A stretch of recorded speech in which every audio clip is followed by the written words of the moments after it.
Hi, I'm Rusty Lowe, and our poster today presents a case study of how NASA investments in citizen science infrastructure combined with cloud-based tools for data access and analysis, that these together can support a robust and rigorous virtual student research experience with outcomes, I think, previously only possible in a residential internship. The COVID-19 pandemic of summer 2020 created an unprecedented opportunity to develop and test the effectiveness of a virtual internship. We led an 8-week virtual internship experience for 74 high school students through the NASA STEM Enhancement in Earth Sciences program. Using rapid prototyping, we relied on an established pedagogic model to develop our approach to virtual mentoring. We employed cognitive apprenticeship, which is a model that prescribes very high levels of peer-to-peer interaction and mentor-to-peer engagement. It included doing a lot of team activities. We had an open door policy connecting mentors with interns. We had 3 times a week, we met up and did science, which meant we each worked at our own workstation in our homes, but we were connected virtually so we could talk about the analytical issues that we were facing and talk about different things were happening in the data. And we also sponsored a regular series of webinars that engaged the mentees with science content and also with a variety of NASA SMEs. Putting together this learning management system, supporting different social communication and media tools, using digital data tools, our project fostered science identities in our participants. The data they collected was analyzed locally, and not all students could actually go outside, so that was not a requirement. But those that did made their observations, they pooled their knowledge, and we used that data as the basis for a wide variety of team and individual student projects. These projects address research questions, for instance, about things like the spatial distribution of vector mosquitoes and the implications of that for disease in humans. We also looked at a number of questions related to the analysis of land cover from satellites.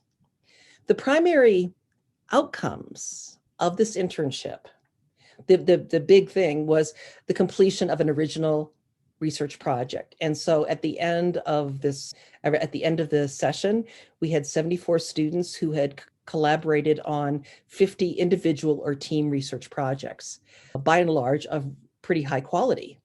The thing that really excited me was that many of the interns continued with their research experience over the course of the next academic year. And we can see that by significant numbers of outcomes that happened after the internship. So for instance, this spring, we had 40 students that submitted Globe IVSS projects. Many of them were improvements on what they had done over the summer. 9 papers were submitted by teams to science research journals. I know at least one of them has been published so far. There were several students submitted their research to regional and local science fairs. One obtained a cash reward for a regional science fair. And then also, I'm very pleased to say that here at Cit Sci Virtual, we have 2 student presentations in the poster sessions talking about the research that they did over the course of this fall and spring. So I hope that you'll be able to see them. One of them is actually here in this session. Finally, the work that we did last summer also resulted in 2 papers that are now out for peer review, both of which have at least one student intern as a co-author. So these are the metrics that I'm really excited about, because what it lets us know is that the interns continue to grow into these science identities post-internship. And if you want to read about that, they also did 10 entries in the Mosquito Habitat Mapper blog. So if you're interested in hearing it from the students themselves, I urge you to go and take a look at that. Our external evaluators did a really good job. And actually, there's a paper now in review about the outcomes of this project. I will be able to report more next time, but they did do a student looking at scientific literacy outcomes. We had a statistically significant increase there. But what really excited me actually was the student satisfaction information, because one of the things that they mentioned was that while a lot of them said, oh, I was so disappointed I didn't get to go to Johnson Space Flight Center. I didn't get to go and do a residential internship. But then they mentioned that actually they found doing research locally was really motivating and highly rewarding. And especially when they're doing something like with mosquitoes that has a potential health impact on their communities. And this confirms what we know from the literature and the academic research that's been done on this topic, that local environmental investigations, do connect students to their communities and to their sense of place. And we know that this is a motivating factor for students who are either tied to the land because of their ethnicity, or if they are connected to their neighbors and their communities.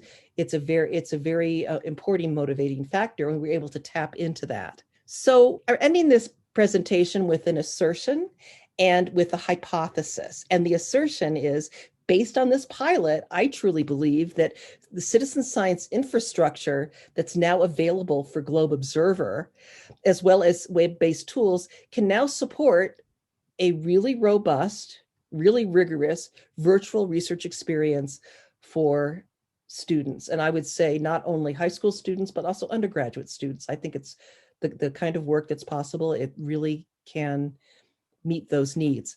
The hypothesis that I am exploring here is that I believe that the NASA investments and innovations that have come with citizen science, as well as the development of tools through partners that now provide these web services for the acquisition and analysis of data, that these can actually replace the brick and mortar laboratory without compromising the mentored research experience.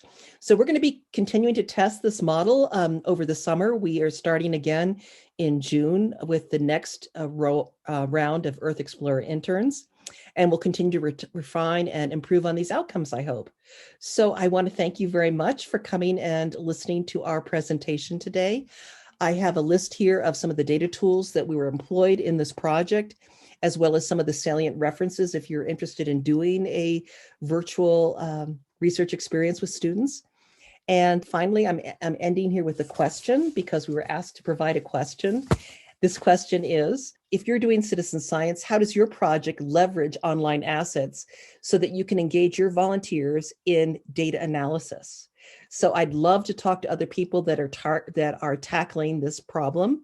It's not intractable, but I think there's a lot of minds can go into coming up with a solution. So thank you very much, and I hope you enjoy the rest of this conference, and I hope to interact with you virtually.